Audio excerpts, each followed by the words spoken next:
رمضان رمضان رمضان يا حبيب. بسم الله الرحمن الرحيم. الحمد لله رب العالمين والصلاة والسلام على أشرف الأنبياء والمرسلين وعلى آله وصحبه أجمعين. سبحانك لا علم لنا إلا ما علمتنا إنك أنت العليم الحكيم. ربنا اشرح لنا صدورنا ويسر لنا أمورنا واحلل عقدة من ألسنتنا يفقه أقوالنا. ربنا زدنا علما وفهما وعملا. اللهم إني أعوذ بك أن أضل أو أضل أو أظلم أو أظلم أو أزل أو أزل أو أجهل أو يجهل علي. ولا حول ولا قوة إلا بالله العلي العظيم. ولا حول ولا قوة إلا بالله العلي العظيم. ولا حول ولا قوة إلا بالله العلي العظيم. وبعد. Assalamualaikum warahmatullahi taala wabarakatuh kepada penonton-penonton dan juga semua yang mengikuti live Daurah Ramadan 1443 Hijrah bersamaan dengan 2022 Masihi. Alhamdulillah, alhamdulillah, alhamdulillah. Pada pagi yang mulia ini, pada pagi penghulu segala hari, hari Jumaat yang penuh dengan berkat, kita dapat sama-sama lagi berkumpul dan juga diberi peluang untuk masih lagi hidup, masih lagi bernafas, masih lagi cergas, masih lagi sedar, masih lagi elok semua benda, dan juga kita dapat menggunakannya untuk kita sama-sama berkongsi ilmu, kita sama-sama menimba ilmu, dan juga kita bersama-sama untuk melakukan amalan kebaikan kepada Allah Subhanahu wa taala. Alhamdulillah. Dan juga antara amalan yang paling besar sekali, yang paling afdal sekali ialah menuntut ilmu. Ialah menuntut ilmu. Sebagaimana sabda Rasulullah sallallahu alaihi wasallam, talabul ilmi faridatun ala kulli muslimin.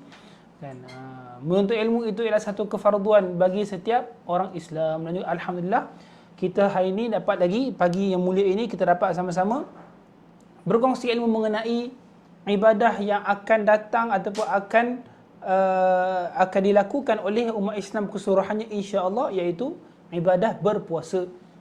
Ibadah berpuasa bersempena dengan bulan Ramadan yang tak lama lagi akan datang, kurang lagi daripada 10 hari, amat-amat dekat.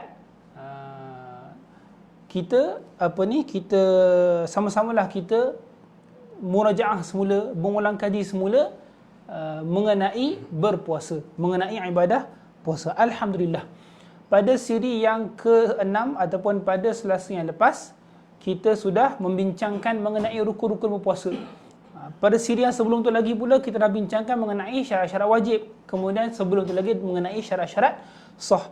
Jadi alhamdulillah, syarat wajib, syarat sah dan juga rukun-rukun semuanya kita sudah membincangkannya, alhamdulillah. Dan juga tiga-tiga perkara inilah penting untuk kita. Yang pertamanya syarat wajib, untuk kita memastikan adakah kita ini wajib untuk berniat puasa dan juga berpuasa. Dan juga yang kedua ialah syarat sah dan juga syarat sah dan juga rukun. Dia perlukan kedua-duanya untuk kita pastikan ibadah berpuasa kita ini sah. Ibadah berpuasa kita ini sah, alhamdulillah. Jadi habis, alhamdulillah, syarat wajib, syarat sah dan juga rukun semuanya kita sudah habiskannya, alhamdulillah. Kemudian kita masuk pula pada bab yang seterusnya, siri yang ke-7 ini, pada bab yang seterusnya, iaitu bab yang ke-5 mengenai sunat-sunat puasa dan Ramadan. Ada sunat puasa kan, iaitu sunat bagi seseorang itu untuk melakukannya apabila dia hendak berpuasa, dan juga ada sunat-sunat Ramadan, iaitu khas bagi bulan Ramadan, apakah yang perlu dilakukan ataupun apakah sunat dilakukan. Jadi semuanya penting. Walaupun sunat ini dia bukannya seperti wajib, iaitu dia apabila meninggalkannya tidak menyebabkan batalnya puasa, namun sunat inilah yang menghiasi dan juga menambah baik lagi amalan kita.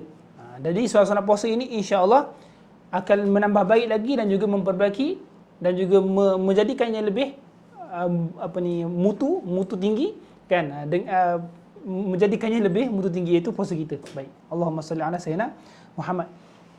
Tanpa melengahkan masa, kita masuk dalam kitab, iaitu qala musannif rahimahullahu taala wa nafa'ana bi ulumihi wa bi asrarihi fid darain amin. Qala, bab yang kelima Sunat-sunat puasa dan Ramadan. Sunat-sunat puasa dan Ramadan. Sebenarnya sunat-sunat puasa dan Ramadan amat banyak. Sebenarnya sunat-sunat puasa dan Ramadan ini amat banyak. Dan juga dekat sini hanya menyebutkan beberapa sahaja. Kat sini hanya menyebut hanya 17 sunat sahaja. Adapun kalau lah nak katakan, kalau nak sebut semua sunat-sunat puasa, maka sebenarnya lebih lagi daripada 17 perkara. Tapi 17 perkara ini kita baca dulu, kita belajar dulu, kita fahami dan juga kita amalkannya insya-Allah pada bulan Ramadan yang kelak. Allahumma barik lana fi sya'bana wa ballighna Ramadan. Amin. Baik. Jadi apakah sunat yang pertama? Sunat yang pertama berkata musannif rahimahullah, menyegerakan berbuka. Menyegerakan berbuka ataupun dalam bahasa Arab ialah ta'jilul iftar. Ta'jilul iftar, menyegerakan berbuka. Allahumma salli ala sayyidina Muhammad. Bilakah kita kena segerakan berbuka? Adakah gelap je langit terus buka? Kan? Adakah dengar aja Allah pum terus buka? Jangan. Kat sini ada kaitan. Jika yakin matahari telah terbenam. Jika yakin matahari telah terbenam, baru kita segera berbuka. Kena yakin dulu. Ataupun ada zon yang kuat. Ataupun ada zon ni dalam bahasa Arab, dalam bahasa Melayu ada sangkaan yang sangat kuat. Kan? Apa contoh dia? Contohnya ialah seperti Allahumma salli ala sayyidina Muhammad. Petanda yang paling kuat ialah zaman sekarang ni azan lah. Azan maghrib. Apabila kita dengar azan maghrib, ketika itu kita tahu sudah masuknya waktu maghrib, dan juga waktu maghrib ini hanya masuk ketika sudah terbenam matahari. Allahumma salli ala sayyidina Muhammad. Jadi kita dengar sahaja azan maghrib dan juga kita tahu muazzin tersebut ialah seorang muazzin yang adil dan juga thiqah. Ketika itu kita boleh menyegerakan berbuka. Ataupun alhamdulillah nikmat kita di Malaysia ini, kita ada azan kat TV, dan juga azan kat TV itu dikawal selia oleh Jabatan Kemajuan Islam Malaysia, JAKIM. Dan juga itu kita boleh percaya. Kita boleh percaya dan jadikannya petanda bagi masuk waktu maghrib. Waalaikumsalam warahmatullahi wabarakatuh. Rafa Shah. Alhamdulillah sihat saja. Kalau tak sihat, tak ada live pagi ni. Jadi alhamdulillah, doakanlah saya sihat supaya kita dapat teruskan live pada hari Selasa dan Jumaat 8.45 pagi. Baik. Terima kasih Rafa Shah kerana bertanya. Allahumma salli ala sayyidina Muhammad. Jadi bilakah hendak menyegerakan berbuka? Jika yakin sudah terbenam matahari, barulah kita disunatkan untuk menyegerakan berbuka. Macam mana pula kalau kita tidak yakin ataupun kita tidak ada sangkaan yang kuat? Berbeza jika dalam keadaan syak, maka wajib mengambil langkah ihtiyat. Ini dalam bahasa Arab lah. Apakah maksud ihtiyat? Iaitu berjaga-jaga. Dengan macam mana? Dengan melewatkan buka. Allahumma salli ala sayyidina Muhammad. Kalau syak, kan, kita contohnya berada di tempat yang tak dengar azan. Ataupun kita berada di negara asing lah. Kita pergi ada urusan ke dekat negara luar, dekat tempat yang tak ada masjid, tak ada azan, dan juga kita syak, adakah sudah terbenam matahari ataupun tidak. Ketika itu adakah kita segerakan juga buka? Tidak. Kita tunggu dulu sampai jadi yakin, barulah kita berbuka. Jangan pula atas nama sunat menyegerakan berbuka main langgar saja. Kan dengar Allah terus pak makan. Rupanya nak kata Allahumma salli ala sayyidina Muhammad. Tapi kan diingat itu azan. Jadi bukan. Jadi apabila kita yakin sahaja kita menyegerakan berbuka, adapun kalau kita syak, kita Allahumma salli ala sayyidina Muhammad, kita melewatkan buka. Kita melewatkan buka. Allahumma salli ala sayyidina Muhammad. Baik. Dan juga sekarang ni dekat zaman sekarang ni lah, kita ada masalah yang unik lah, atau masalah yang baru. Macam mana pula kalau orang tu, contohnya lah, saya buat situasi, orang tu dia dalam keadaan sesak, jalan sesak, dia dalam kereta, Allahumma salli ala sayyidina Muhammad. Lepas tu dia dengar azan, dia yakin lah bahawasanya matahari sudah terbenam, tapi dia tak ada benda nak berbuka. Tak ada makan, tak ada minum. Tak ada makan, tiada minum. Jadi macam manakah dia nak dapatkan pahala menyegerakan berbuka tu sedangkan dia tak ada makan dan minum? Ketika itu Ini boleh amalkan lah kalau terdesak. Kalau tak terdesak, kan lagi baik kita berbuka dengan makanan minum. Dia boleh berbuka dengan perkara-perkara yang batalkan puasa. Dengan niat untuk menyegerakan berbuka. Allahumma salli ala sayyidina Muhammad. Kau dapat agaklah, kan? Dan juga tersaklah tak ada makan dan minum, kan? Dan juga kita dalam keadaan tak boleh nak ambil, tak boleh nak beli makanan minum dan juga tak boleh masak dan juga lain-lain. Ketika itu kita boleh dapat pahala menyegerakan berbuka dengan kita batalkan puasa kita dengan perkara-perkara yang batalkan puasa. Yang benda makruh tak boleh lah. Dengan perkara haram pun tak boleh. Janganlah Allahumma Allahu Akbar. Majlis ni fatwa kemasaan mengatakan rokok ialah haram. Paling rendah pun makruh. Kan? Dan juga itu janganlah kita berbuka dengan perkara yang haram atau makruh. Kan? Allahumma salli ala sayyidina Muhammad. Ada soalan. Ikut jadual dah masuk waktu berbuka tapi masih terdekat belum azan. Bolehkah berbuka atau tunggu azan? Ikut mana yang boleh, yang lebih tepatlah. Allahumma salli ala sayyidina Muhammad. Sebabkan azan ini dia sebenarnya kalau kita, ini masuk bahasan masuk waktu jugalah. Sebenarnya masuk waktu ni ialah dengan terbenam matahari. Adapun azan dan juga kalau kita tengok TV azan tu ataupun waktu berbuka tu kan, yang bagi kalender berbuka tu kan, itu hanyalah orang kata petanda ataupun dalil bagi sudah masuk waktu, sudah terbenam matahari. Jadi kita ikutlah mana yang sahih pula, mana yang lebih diyakini kan. Mungkin muazzin silap, sebab itulah kalau kita tengok dalam syarat-syarat muazzin ni dia kena yang dipercayai dan juga dia kena amanah. Allahumma salli ala sayyidina Muhammad. Jadi kalau bagi saya lebih suka untuk tunggu muazzin azan dahulu. Itu bagi saya lah. Tapi kalau tuan Abu Suraj Mariapan nak ikut yang waktu tu kan, dan juga yakin bahawa waktu itu betul dan juga itu lebih diyakini, baru silakan, kan, boleh, tak ada masalah. Sebab kan saya rasa dua-duanya okey, kan, dua-duanya boleh dipercayai. Tapi saya lagi suka kalau menunggu azan. Allahumma salli ala sayyidina Muhammad. Sebab apa? Takut nanti tengok kalender, bukan kalender silap, jam kita silap. Habislah kan. Jadi takut itulah. Jadi kalau bagi saya suka tunggu azan. Kalau dalam flight macam mana pula kalau kru tak announce waktu berbuka? Jadi itu kena kaji sendirilah ataupun kena cari sendirilah, adakah waktu sudah waktu maghrib sudah masuk ataupun matahari sudah terbenam. Jadi itu kena sendirilah. Kena sendiri. Allahumma salli ala sayyidina Muhammad.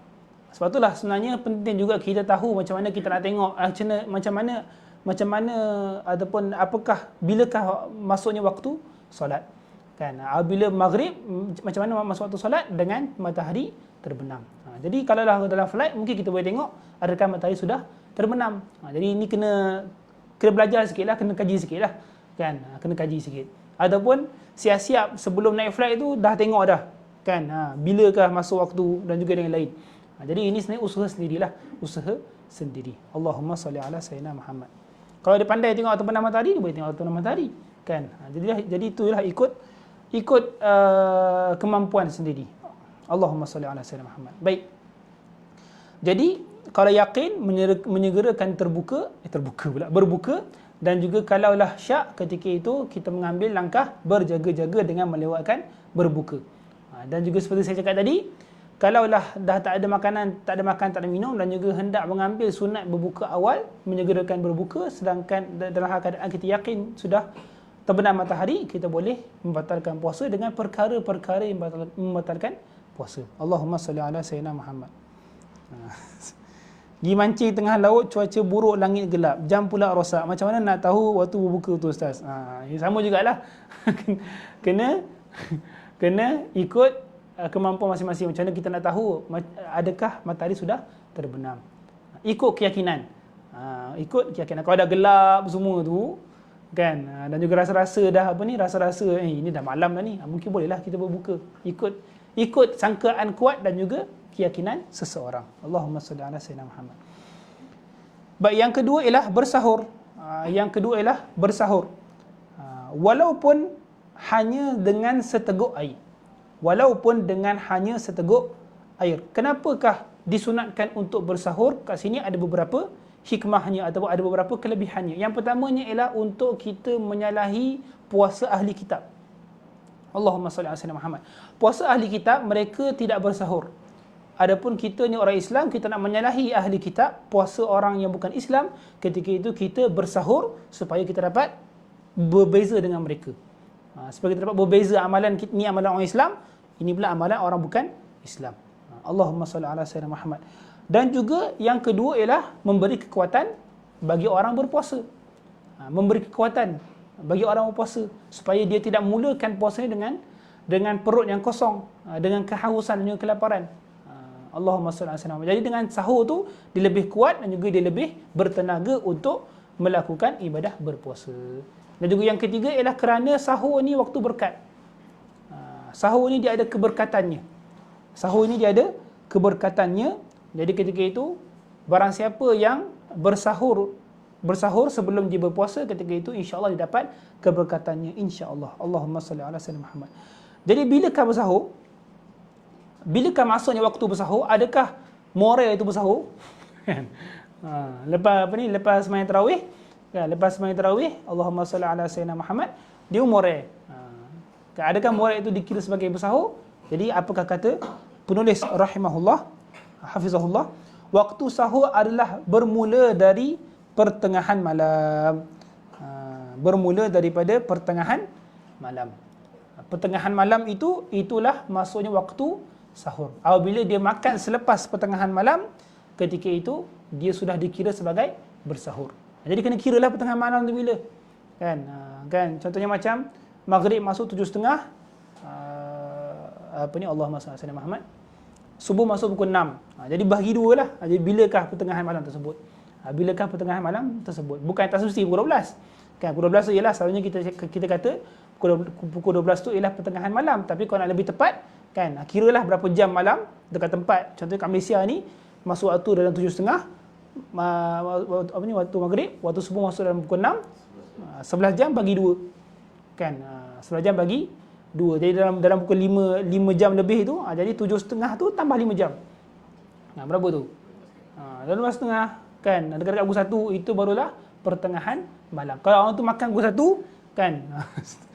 Dah tidur, bangun lapar, turun ke dapur, makan roti ke apa, itu dah dikira bersahur bagi dia. Dah kira bersahur bagi dia. Sebabkan dia makan lepas pertengahan malam.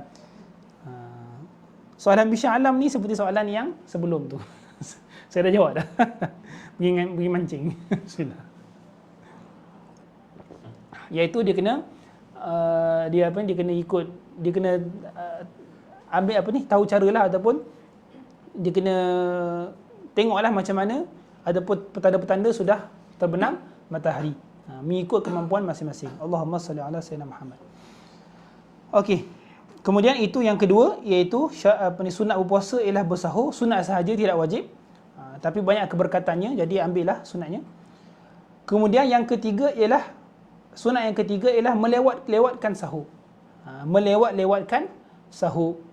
Melewatkan sahur. Ta'khirus sahur. Kan? Ta'khirus sahur. Suhur, afwan. Ta'khirus suhur. Beza kan dalam bahasa Arab sahur dan suhur.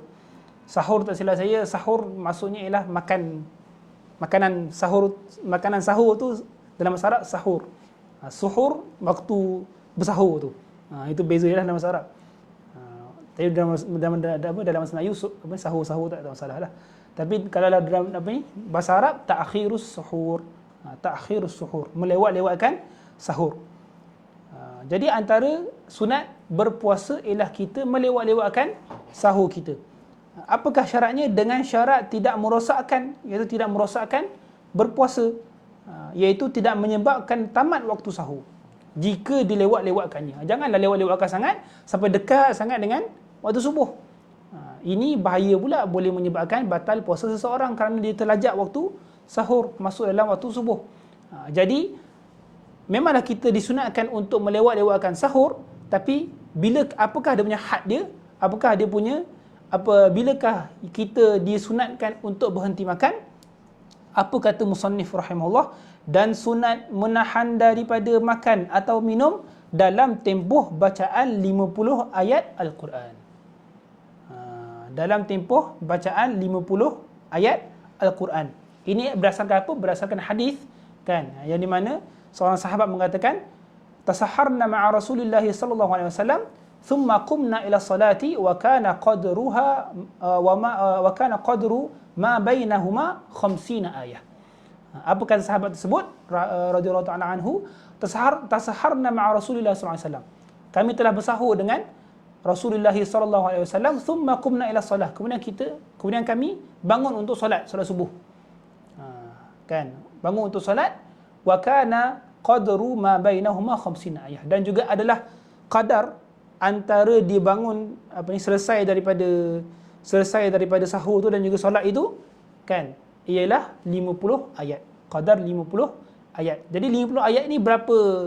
Yang 50 ayat ni ini kira cara kiraan sahabat dahululah. Mereka mengira waktu dengan bacaan ayat Al-Quran. Jadi kalau kita nak kata berapa minit pada zaman sekarang ni, kan, apa kata musannif rahimahullah, 50 ayat Al-Quran ini bersamaan dengan 15 minit. Bersamaan dengan 15 minit sebelum terbit fajar. Maksudnya elok berhenti bila masuk imsak. Boleh lah masuk imsak. Tapi imsak ni lebih pada 10 minit. Kan? Jadi kalau ikut kiraan ni lah, ni kiraan penulis ini, beliau mengatakan 50 ayat Al-Quran bersamaan dengan 15 minit. Jadi kalau masuk waktu pukul 6 pagi tu, sunat untuk berhenti makan dan minum pada 5.45.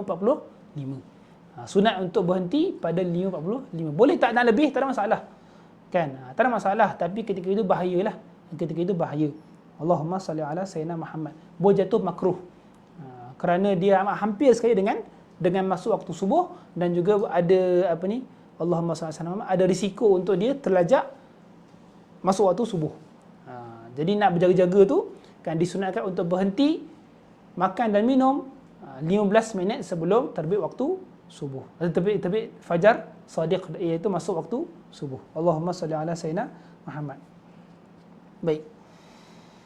Itu yang ketiga. Dan juga memang kalau kita tengok hadis Rasulullah sallallahu alaihi wasallam, memang Rasulullah sallallahu alaihi wasallam menganjurkan umatnya untuk menyegerakan berbuka dan juga melewatkan sahur. Kan?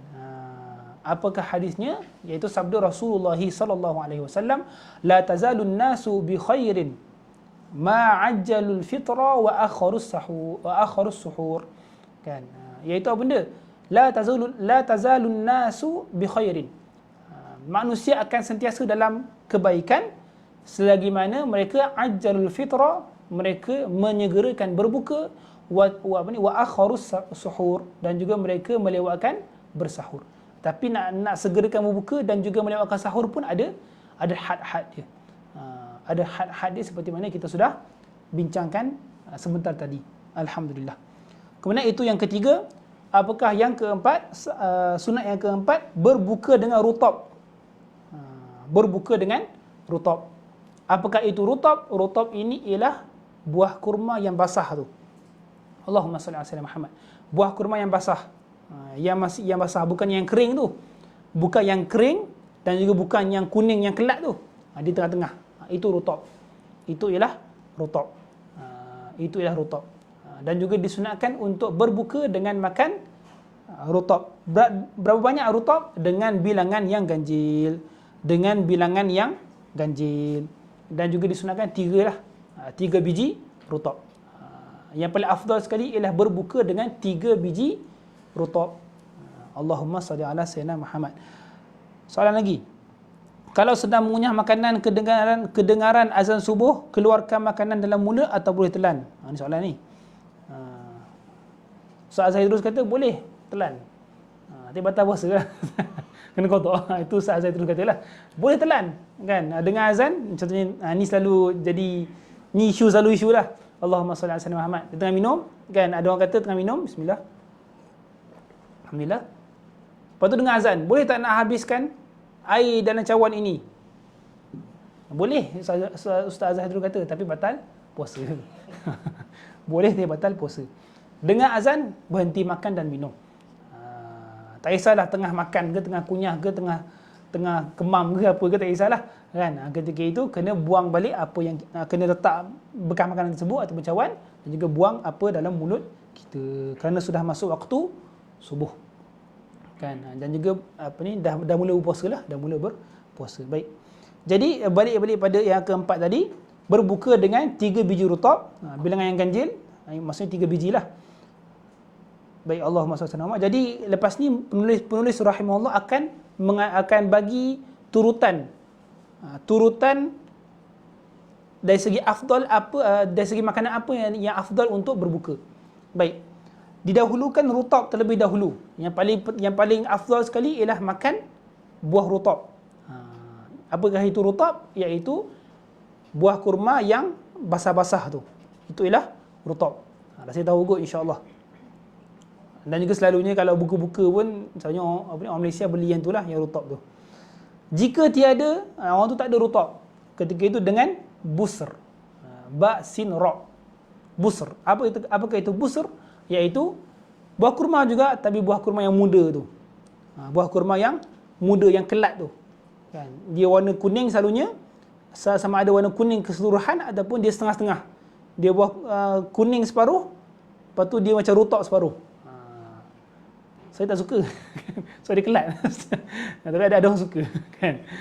Jadi kalau tak ada rutab, maka dengan busur. Banyak mana sama juga dengan 3 biji dengan bilangan yang ganjil. Allahumma salli ala Muhammad. Kalau tiada busur, jika tiada dengan tamar, makanlah buah tamar. Tamr. Apakah itu tamr? Tamr ini apabila buah kurma itu sudah dinamakan ataupun dah dapat nama tamr, ketika itu dia silap. Apabila buah kurma itu sudah kering kan, dan juga dia sudah masak dah habis masak dah, ketika itu dinamakan sebagai tamr. Itu yang ketiga. Jadi yang afdalnya ialah yang pertama dengan 3 biji rutab, yang kedua dengan 3 biji busur, dan juga yang ketiga dengan 3 biji tamr. Gitu. Kalau tak ada juga, maka dengan air zam-zam. Maka berbuka dengan air zam-zam. Jadi kalau siapa-siapa ada lagi air zam-zam kat rumah tu, simpan dulu. Kan? Simpan dulu. Mana tahu boleh buat jadi buka ke, tiba-tiba lupa beli kurma, lupa beli rutab, lupa beli busur, ada air zam-zam, buka dengan air zam-zam. Allahumma salli ala Muhammad.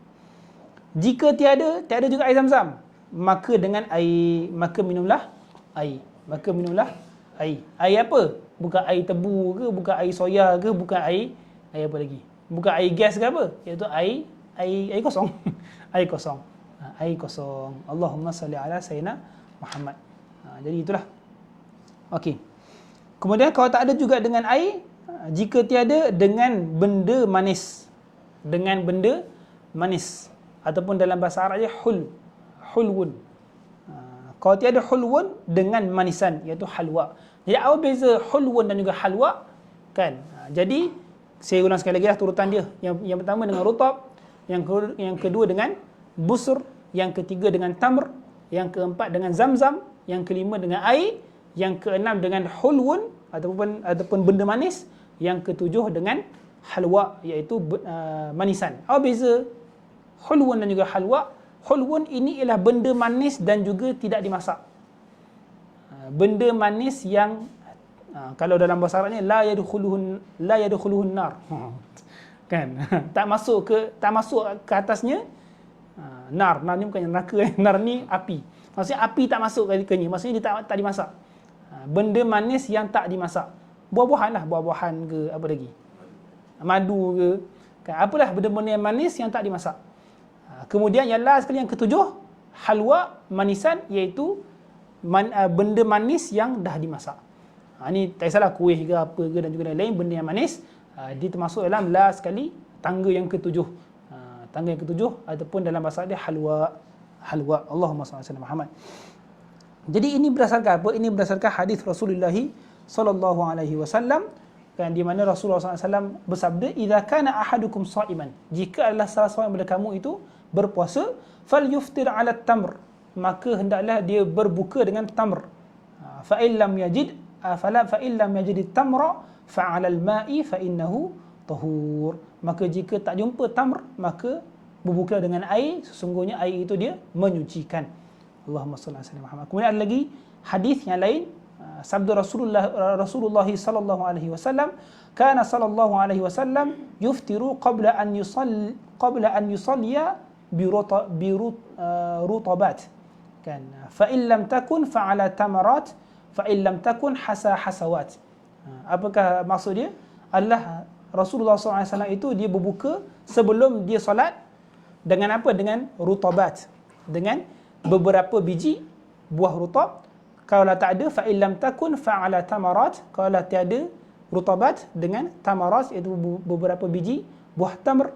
Dan juga kalau tiada juga, fa illam takun hasawat. Maka Rasulullah SAW akan meneguk beberapa tegukan air. Meneguk beberapa tegukan air. Allahumma salli ala sayyidina Muhammad. Jadi itulah. Jadi kalau nak lebih terperinci lagi, tadilah kan ada 7 tangga lah senang kata. Ada 7 tangga.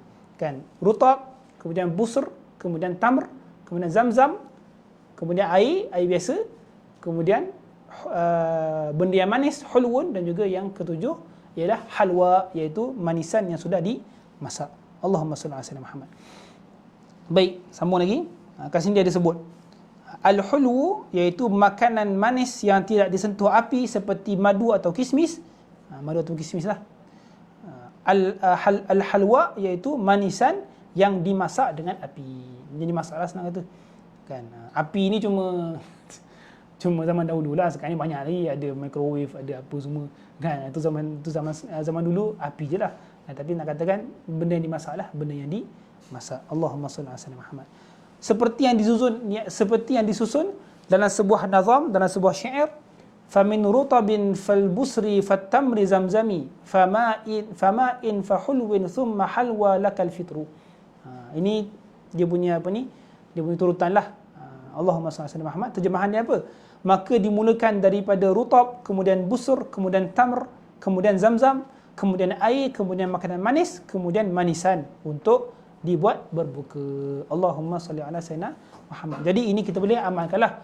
Kan, janganlah walaupun kita ada banyak makan makanan yang lain, tapi utamakanlah terlebih dahulu dengan yang lebih afdal, iaitu dengan kita makan beberapa biji rutab.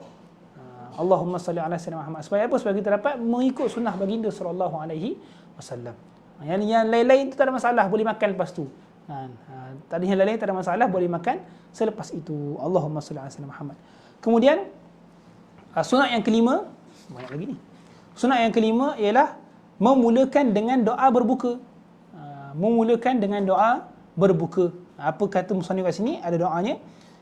Bismillahirrahmanirrahim. Allahumma laka sumtu wa bika amantu wa ala rizkika aftartu dhahaba dhama'u wa batalla'atil uruqu wa thabata al-ajru insya'allahu ta'ala. Alhamdulillahilladzi a'anani fasumtu wa razaqani fa aftartu wa Allahumma inni as'aluka birahmatik allati wasi'at kulla syai'in an taghfir li. Apakah terjemahan dia? Ya Allah, untuk puasaku kepadamu aku beriman, dengan rezekimu aku berbuka, telah hilang dahaga, telah basah urat leher dan telah tetap pahala insya-Allah. Segala puji bagi Allah yang membantu aku, lalu aku berpuasa, memberi rezeki kepadaku, kemudian aku boleh berbuka.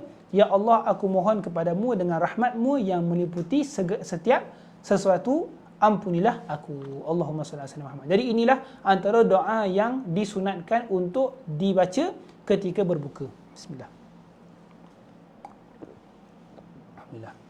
Persoalannya, kadang-kadang ada juga orang gaduh bab ni.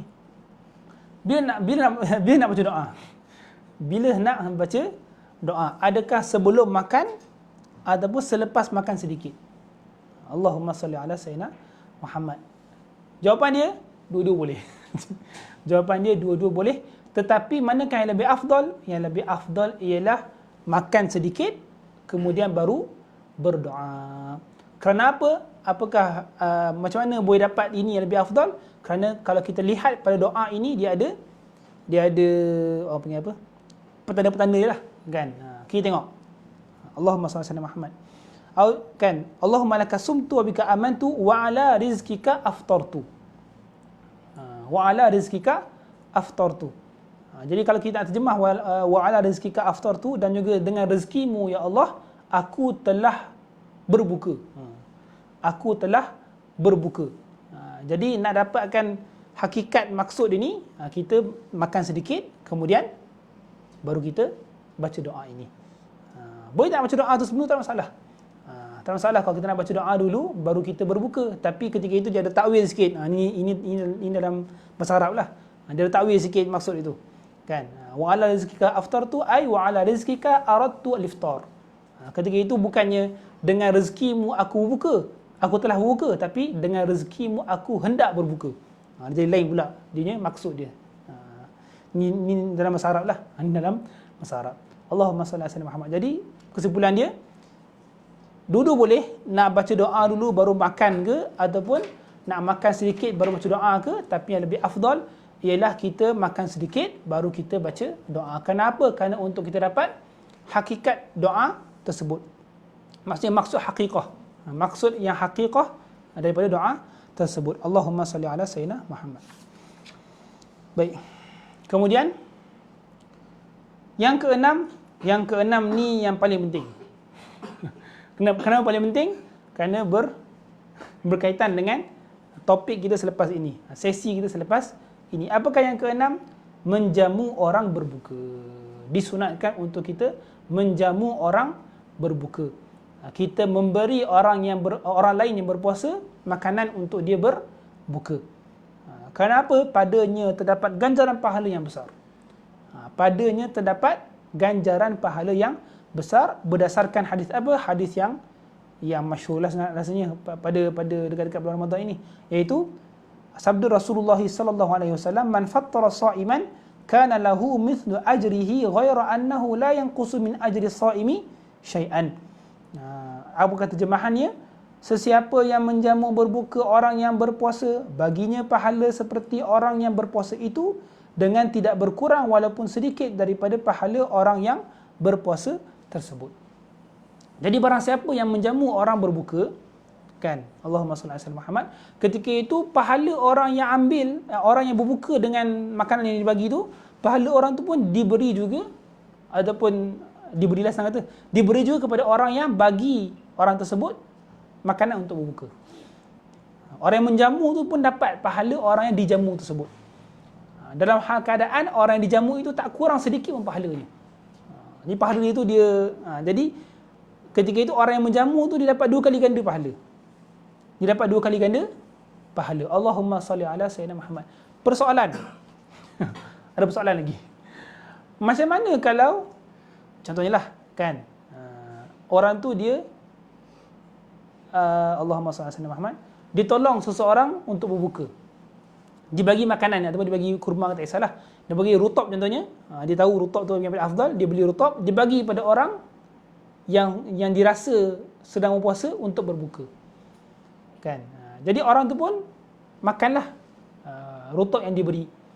Rupa-rupanya orang yang makan rutab tu tak puasa. Rupanya, contohnya lah. Ataupun orang yang makan rutab tu dia berpuasa tapi dia menipu, dia ni buat perkara yang tak elok, dia ni apa lagi? Dia ni buat perkara-perkara yang menghapuskan pahala berpuasa dia. Dah macam mana? Rugilah, kan? Disebabkan hadis tadi kata apa? Orang yang berpuasa tu, pahala orang berpuasa dapat kepada orang yang menjamu makanan. Kalau orang tu tak berpuasa tak ada pahala lah. Ataupun kalau orang tu dia puasa tapi dia buat perkara yang tak elok, pahala tak ada, jadi dia pun tak dapat pahala lah. Tidak, bukan macam tu. Bukan itu maksud dia. Walaupun begitu, kan, sebabkan orang tu dia menjamu orang tu makan dalam keadaan dia rasa ataupun dia sangka kuat bahawa orang tu sedang berpuasa, maka insya-Allah Allah SWT akan bagi juga pahala orang yang berpuasa kepada orang yang menjamu tersebut. Jadi jangan Allahumma salli ala Muhammad, jangan risaulah. Jangan risau. Kita bantu saja orang dengan sangkaan kita.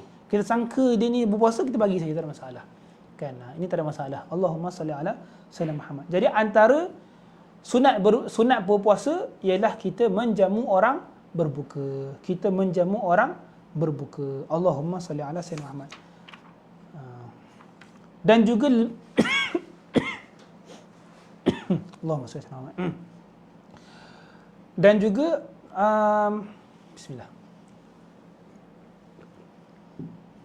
Dan juga kita bersedekah lah, kita bersedekah dan juga kita menjamu orang berbuka Dan juga pada bulan Ramadan ini lebih besar pahala bersedekah. Kerana apa? Kerana umumnya pada bulan Ramadan ini kan yang rata-ratanya insya-Allah semua umat Islam berpuasa, ketika ini menyebabkan orang lebih lemah untuk bekerja. Untuk mencari rezeki itu lebih lemah. Kan? Allahumma salli ala sayyidina Muhammad. Orang tu asalnya dia berniaga, tapi pada bulan Ramadan dia lebih lemah. Kan? Susah nak berniaga lebih panjang dan juga lain-lain. Ketika ini aku kata apa?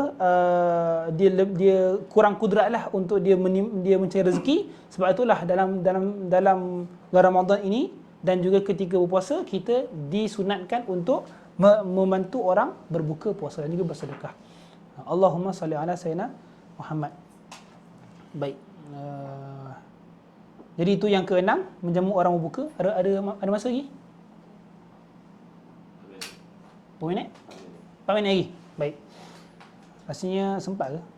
Sempat kot. Yang ketujuh, yang last sekali yang ketujuh, iaitu mandi janabah sebelum terbit fajar.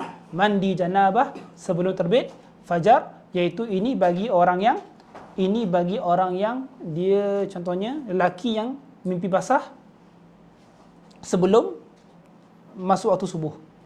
Kan bangun-bangun sahur dia mimpi basah contohnya. Ataupun bagi perempuan yang bersih daripada haid sebelum daripada masuk waktu subuh. Ketika itu disunatkan bagi mereka untuk mandi janabah sebelum daripada bermula puasa. Sebelum daripada terbit fajar shadiq. Kerana apa? Untuk keluar daripada khilaf. Kerana ada pendapat khususnya pendapat Sayyidina Abu Hurairah radhiyallahu taala anhu mengatakan bahawasanya wajib untuk mandi janabah sebelum daripada berpuasa. Berdasarkan hadis Rasulullah sallallahu alaihi wasallam, man asbaha junuban fala sauma lahu. Barang siapa yang berpagi-pagi dalam keadaan dia berjunub, maka tiada puasa baginya. Tapi hadis ini dia sama ada ditakwil ataupun mansukh. Dan juga dalam mazhab Syafi'i tak disunatkan untuk mandi janabah sebelum daripada berpuasa untuk menjadikan puasa itu sah. Kerana suci bukannya syarat sah berpuasa. Jadi, walaupun gitu, sunat untuk seseorang itu dia mandi junub sebelum daripada dia berpuasa untuk keluar daripada khilaf. Kemudian dan supaya boleh memulakan puasa dalam keadaan suci, bukannya dalam hadas besar. Dapat memulakan berpuasa dalam keadaan dia Allahumma salli ala Muhammad, suci dan juga sempurnalah, kan, bukan dalam keadaan hadas yang besar. Alhamdulillah, setakat itu sajalah pada pagi ini, pada siri yang ketujuh. InsyaAllah kita akan bertemu lagi pada hari Selasa yang depan. Baru Mac dah. Baru Mac 25, 26, 28 Mac, 29 Mac, 29 Mac kan. Selasa depan 29 Mac pukul 8.45 pagi. InsyaAllah kita akan sambung sunat-sunat berpuasa dan juga Ramadan.